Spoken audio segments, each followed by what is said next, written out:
Espero se encuentren muy bien el día de hoy. Concluimos pues ya la clase, el segundo encuentro y pues prácticamente el cierre del trimestre 23-1 con el desarrollo pues de la unidad curricular Derecho Penal 1. Hoy vamos pues a hacer un breve repaso de lo que dijimos la clase pasada. La clase pasada pues prácticamente hablamos de los elementos negativos y los elementos positivos del delito. Dijimos que el delito es un acto típicamente antijurídico, culpable e imputable a un hombre y castigado con una pena o con una sanción penal.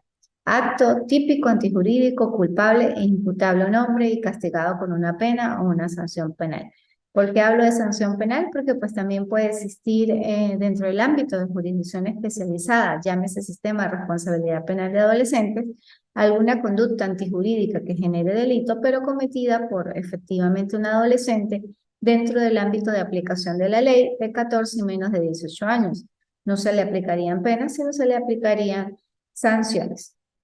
Hoy vamos a hablar pues un poco de esas sanciones y de las penas a nivel de jurisdicción ordinaria y de las sanciones a nivel de responsabilidad penal de adolescentes. Las causas generales de agravación son las contenidas en el artículo 77 del Código Penal.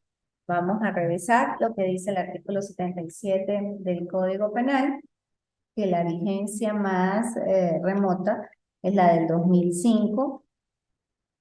El Código Penal pues no ha sido reformado, está todavía en proyecto. Dice así, agravantes. Son circunstancias agravantes de todo hecho punible las siguientes. Primero, ejecutarlo con alevosía. Hay alevosía cuando el culpable obra a traición o sobre seguro. Dos, ejecutarlo mediante precio, recompensa o promesa. Tres, cometerlo por medio de inundación, incendio, veneno, explosión, varamiento de nave, avería causada de propósito, descarrilamiento de locomotora o por medio del uso u otro artificio que pueda ocasionar grandes estragos. Eso agrava la pena. Cuatro, aumentar deliberadamente el mal hecho causando otros males innecesarios para ejecución. Es otra agravante. Obrar con premeditación conocida. Estos son casos muy típicos, inclusive cuando se cercena la vida de alguien, pero con miras a efectivamente materializar el acto de manera directa y no a dar la posibilidad de que la persona pues queda viva, pues hay una premeditación observando todo ese camino delictual y verificando cuáles son los pasos de la víctima para poder llegar a alcanzar el objetivo. O sea, ya hay una consecución más directa sobre ese daño que se quiere conseguir y que se consigue. Emplear astucia, fraude o disfraz, el 6. Emplear medios o hacer concurrir circunstancias que añaden la ignominia a los efectos propios del delito. 8. Abusar de la superioridad del sexo, de la fuerza, de las armas, de la autoridad o emplear cualquier otro medio que debilite la defensa del ofendido. Obrar con abuso de confianza. Cometer un hecho punible aprovechándose de incendio, naufragio, inundación u otra calamidad semejante. Ejecutarlo con armas es otra agravante. En unión de otras personas que aseguren o proporcionen la impunidad. 12. Ejecutarlo en despoblado o de noche. Estas circunstancias la estimarán los tribunales atendiendo a las delincuentes y a los efectos del delito. Ejecutarlo en desprecio o en ofensa a la autoridad pública, es la 13. Ejecutarlo con ofensa, desprecio y respeto por su dignidad, edad, sexo que mereciera el ofendido. La 15, ejecutarlo con escalamiento. Hay escalamiento cuando se entra por vía que no es la destinada al efecto. Ejecutarlo con rompimiento de pared, techo, pavimento con fractura, entendiéndose por esto toda fuerza, rotura, descomposición, demolición, derribo, agujeramiento de paredes, terrenos o pavimentos, puertas, ventanas, cerraduras, candados u otros utensilios, o instrumentos que sirvan para cerrar o impedir el paso a la entrada de toda especie de cerraduras que sean las que fueran. Y ser el agraviado cónyuge del ofensor o su ascendiente o hermano legítimo, natural o adoptivo, o cónyuge de estos o ascendiente, descendiente o hermano legítimo de su cónyuge, su pupilo, discípulo, amigo íntimo o bienhechor. 18, que el autor con ocasión de ejecutar el hecho para prepararse a perpetrarlo se hubiera embriagado deliberadamente, ser vago y culpable y ser por carácter pendenciero. En los anteriores numerales, cuando hablamos de ignominia, la ignominia es una ofensa grave que sufre el honor o la dignidad de una persona. Y cuando hablamos de carácter pendenciero, son conductas provocativas, o sea, una persona que provoca ese hecho punible, o sea, es pendenciero, se le llama. Esas son las clasificaciones o las causas generales de agravación. Lógicamente, pues también incide aquí la reincidencia, que es una causa también general de agravación. Y en el momento que se va a verificar la pena o que se va a imponer la pena, pues lógicamente el juez toma todas estas circunstancias para agravarlas o atenuarlas. La clase pasada vimos las atenuaciones.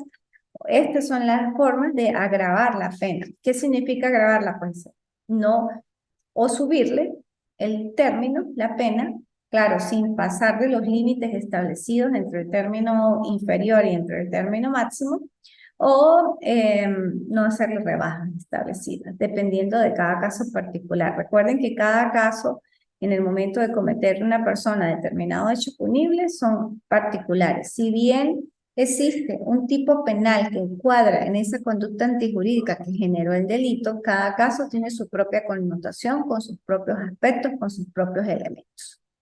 La residencia como causal de agravación, pues bueno, es una situación de la persona que ya ha delinquido, que ha perpetrado un delito, que ya ha sido condenada inclusive por gran delito, y que está, bueno, tiene ya una sentencia definitivamente firme y que ha vuelto a delinquir.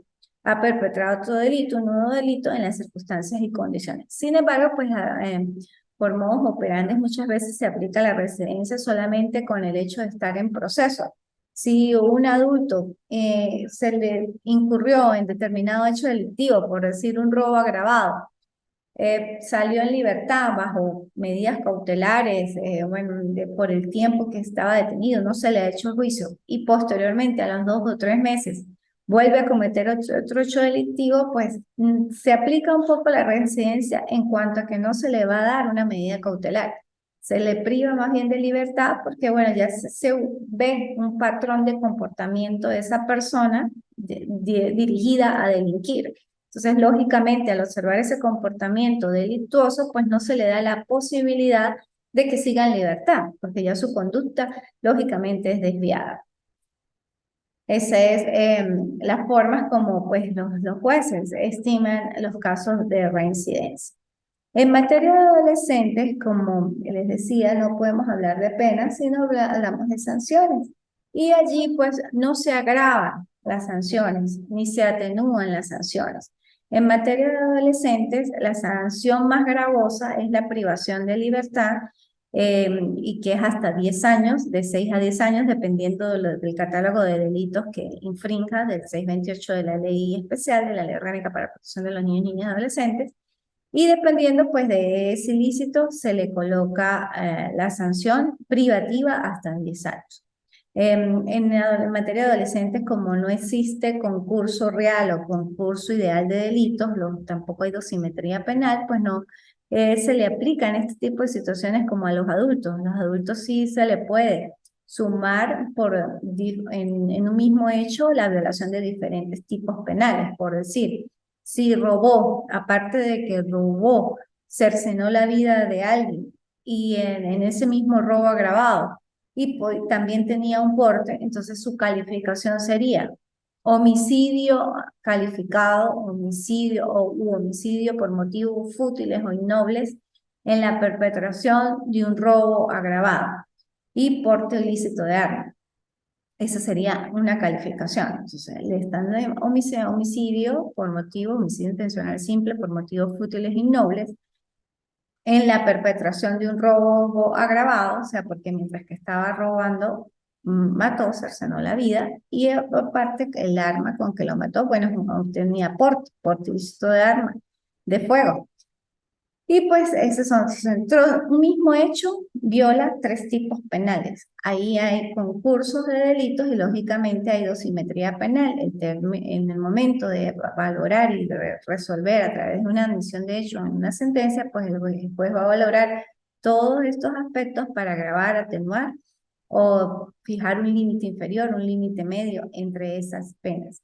Mientras que en adolescentes no podemos hablar de las penas sino sanciones. Si el adolescente igual robó como producto del robo, cercenó la vida de alguien y tenía porte de arma hasta 10 años. No se le puede sumar 10 más 10 más 10 hasta llegar a 30 o 5 por el porte, 8 por el robo agravado y 8 más por el no. No, hasta 10 años.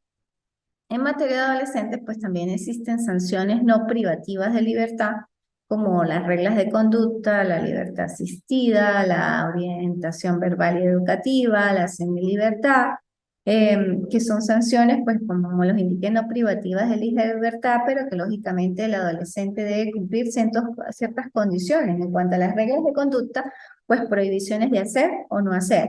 La libertad asistida es un tipo de sanción más individualizada, por llamarlo de alguna manera, donde los trabajadores sociales se van a dirigir a la casa de habitación del adolescente y van a verificar las condiciones donde habita y si se está comportando bien y cuál es su forma de desenvolvimiento dentro de la comunidad, pues se llama libertad asistida. Siempre va a estar asistido de un trabajador social o de un funcionario que conforme el equipo multidisciplinario para verificar cuál es el comportamiento del adolescente.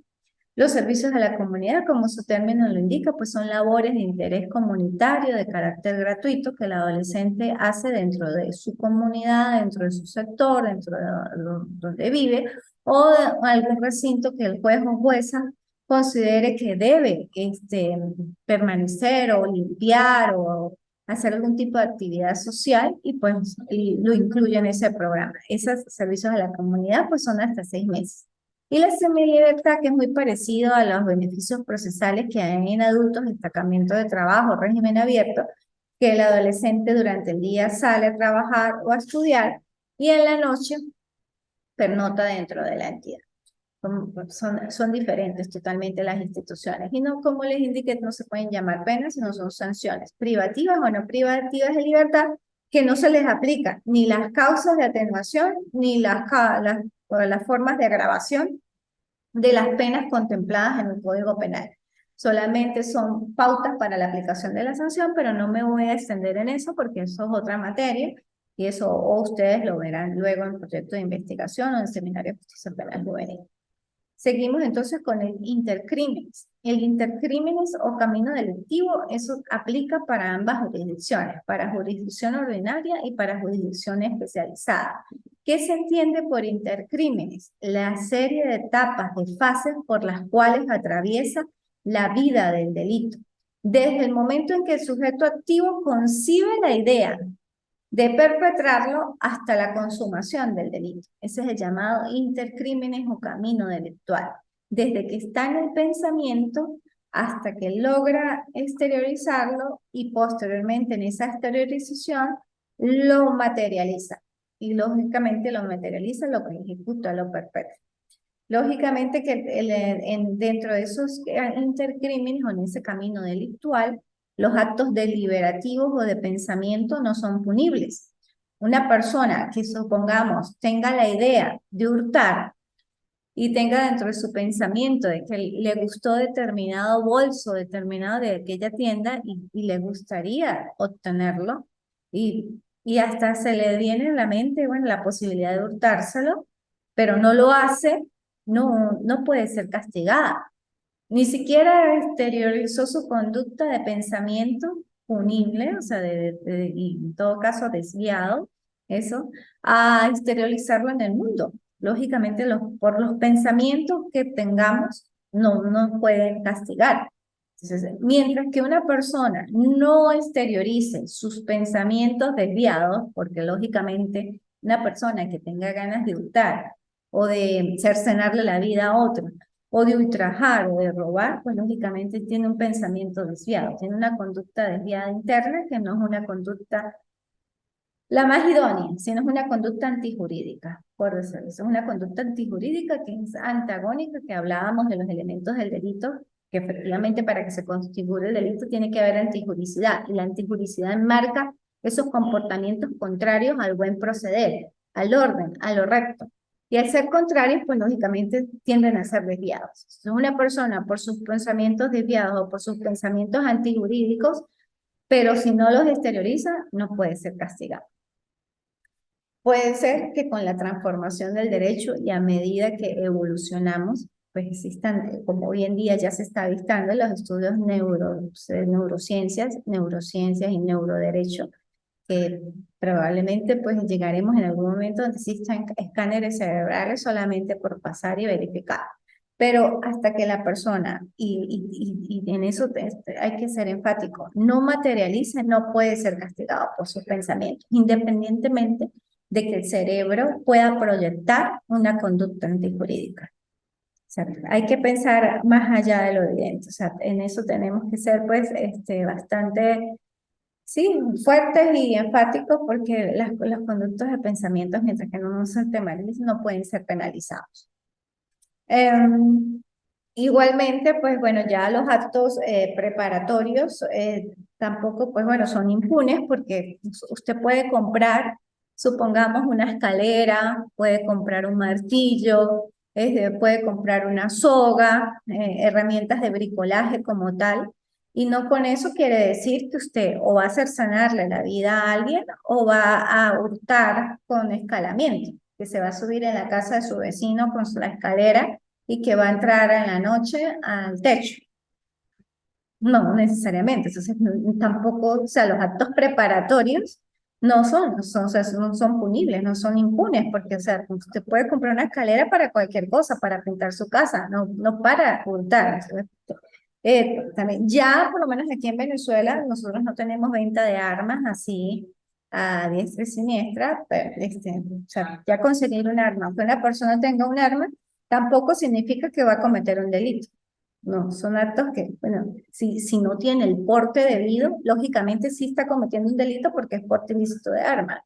Pero si consiguió el arma con la legalidad correspondiente, es un arma legal. Que no o sea, si la tiene en su casa, la tiene guardada, no está haciendo nada, no está cometiendo un delito por tener un arma legal. Así de sencillo. Entonces, hay que ser muy cuidadoso en el momento de conceptualizar un hecho y tratarlo de encuadrar en un tipo penal, porque no todos los actos preparatorios ni los actos de pensamiento conducen a un acto ejecutorio de delito. Entonces, por eso cada caso es muy particular en el momento de verificar la comisión de un hecho delictivo. Igualmente, dentro de ese intercrímenes, si se llega a cometer el hecho delictivo, hay formas inacabadas y formas de participación accesorias. Formas inacabadas del delito y formas de participación accesorias en la comisión del delito. Las formas inacabadas del delito son la llamada tentativa y frustración. En la tentativa, eso está en el artículo 80, igualmente la frustración. Vamos a leerlo. Dice, tentativa y frustración, formas inacabadas de los delitos, son punibles del delito consumado y de la falta, la tentativa de delito y el delito frustrado. O sea, quiere decir que sí hay punibilidad en cuanto a un delito frustrado y un delito tentado. Hay tentativa cuando el objeto de cometer un delito ha comenzado alguien su ejecución por medios apropiados y no ha realizado todo lo que es necesario a la consumación del mismo por causas independientes de su voluntad. Esa es tentativa. La persona ahí recorrió el camino delictual. No podemos decir que son actos ni de pensamiento, ni de deliberativos, ni actos preparatorios. O sea, si no son actos ya que dirigidos a ejecutar la comisión de un hecho delictivo. Lógicamente que no se da ese delito por circunstancias, como le indica el artículo, independiente a su voluntad. Por lo menos el doctor Hernández Grisante Veledo da un ejemplo muy típico y dice que A tenía la intención de matar a B. A inició la ejecución del delito de cometer ese homicidio con un medio idóneo, valiéndose de un revólver cargado. A no hizo todo lo necesario para realizar y consumar el homicidio por causas independientes a su voluntad, porque C impidió que A disparara sobre B.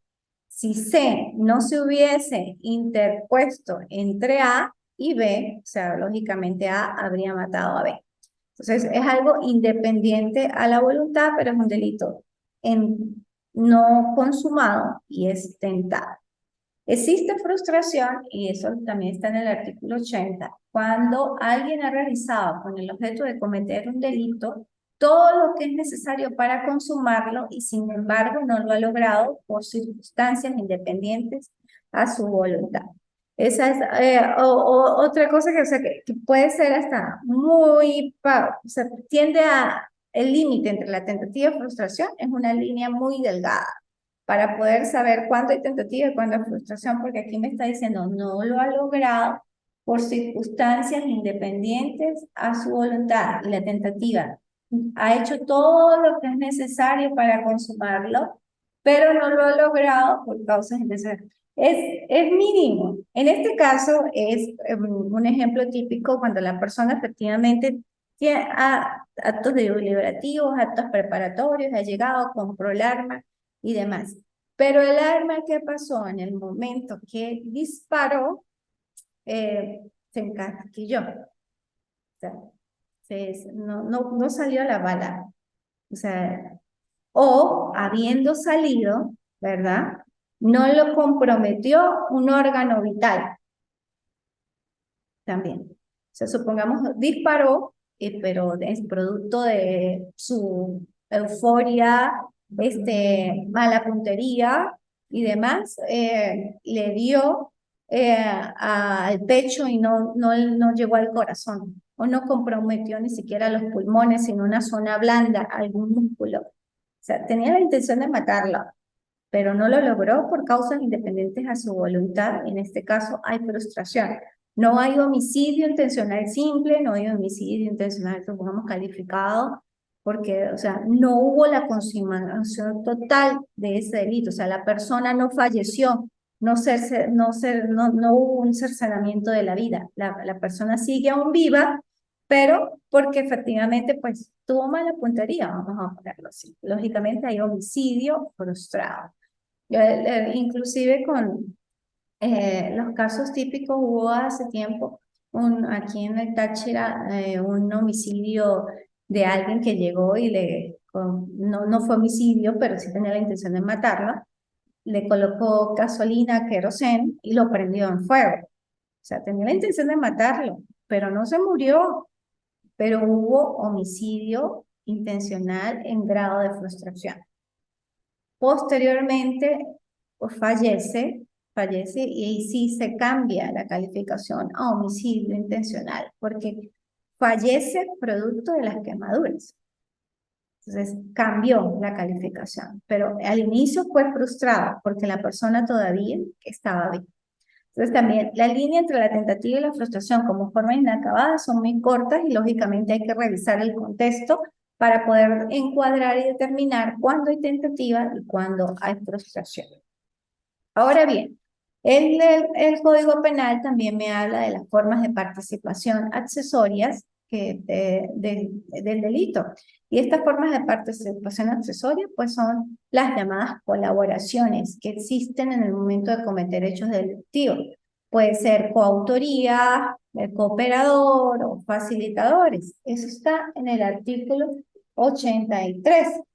Cuando me dice, cuando varias personas concurren a la ejecución de un hecho punible, cada uno de los perpetradores y de los cooperadores inmediatos queda sujeto a la pena correspondiente al hecho perpetrado. En la misma pena incurre el que ha determinado a otro a cometer el hecho. Si por decir, en un robo agravado entran tres personas, una de ellas tenía arma, pues se configura el delito de robo agravado porque ya una tenía el arma. Los demás son autores, porque están dentro del mismo ámbito de autoría. Los tres están ejecutando un robo agravado y demás. Diferente sería que dos entren, uno con arma, el otro también esté robando y el otro se quede afuera, esperando. Pudiera existir una cooperación inmediata, pudiera existir un facilitador. Facilitador, porque supongamos es el que transporta, es el que está esperándolo en el vehículo y que lógicamente, pues al esperar en el vehículo le está facilitando la huida a los demás. Entonces es una forma de participación accesoria. Lógicamente no se le va a imponer la pena como autor del robo agravado, pero sí como facilitador del robo agravado, y la pena se le disminuiría un poco porque no fue autor, sino fue facilitador en el delito de robo agravado. Eso está pues más o menos contemplado en el artículo 84 cuando me habla de los instigadores y dice así: en la incurre la pena correspondiente al respectivo hecho rebajada por mitad los que en él hayan participado de cualquiera de los siguientes modos: excitando o reforzando la resolución de perpetrarlo, o prometiendo asistencia y ayuda después de cometido, lo que hablábamos del taxi o algo así, dando instrucciones o suministrando medios para realizarlo, y facilitando la perpetración del hecho, prestando asistencia auxilio para que se realice antes de su ejecución o durante ella. La disminución de la pena prevista. Este artículo no tiene lugar respecto de que se encontraron en alguno de los casos especificados cuando su concurso no hubiese realizado. Aquí vuelvo al mismo caso. Cada caso tiene su particularidad y su connotación, y dependiendo pues de la forma de individualización de las conductas, se determinará el tipo penal aplicable. Por eso es muy importante en las actas policiales, cuando los funcionarios o los órganos de seguridad del Estado establecen el acta, levantan el acta procedimental, dejar claro cuál es la conducta de cada uno de los intervinientes, de los victimarios. Si son 5, supongamos, Pedro Pérez, quien estaba vestido de franela negra con pantalón blanco, realizó esto, esto y esto. Pablo Ramírez XX, quien estaba vestido de pantalón negro con camisa azul, realizó esto, esto, esto. Eso es individualización de conductas, de comportamientos para establecer luego el tipo penal aplicable, que es necesario. Si no hay individualización de conductas en el acta policial, pues probablemente ese proceso penal se cae, porque no está establecido cuál es la participación de cada uno de los intervinientes, los victimarios en este caso, en ese hecho delictivo. Entonces hay que estar muy pendiente en todos los estratos, en todos los roles que puedan ustedes establecerse, sea como abogados defensores, como fiscales o como los directores de proceso, los jueces, de establecer esa individualización. Posteriormente de que, bueno, haya sido verificada la agravación, la atenuación, de que ya llegamos a una sentencia, de que se recorrió ese camino delictual, que se verificó la autoría o demás formas de participación accesoria, pues llegamos a la pena. Y la pena es el conjunto de disciplinas que tiene por finalidad la correcta ejecución, la correcta aplicación de la pena impuesta por sentencia condenatoria definitivamente firme.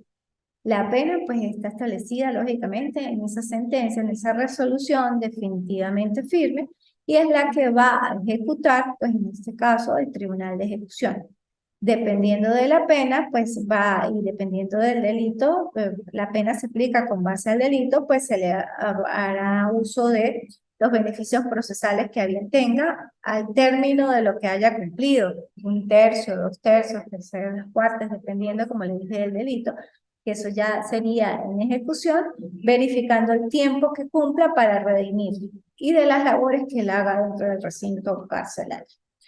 Bueno, con esto pues concluimos ya la materia. Los invito a que ustedes internalicen, ya se nos está también acabando aquí el tiempo, internalicen, manejen estos conocimientos, que ubiquen doctrina al respecto. Hay mucha doctrina, como el libro que les indiqué de Hernando Grisante Aveledo, de Arteaga Sánchez, que son autores de Venezuela, venezolanos, y que son excelentes. O sea, eso lo que es la teoría del delito es universal, eso no va a cambiar.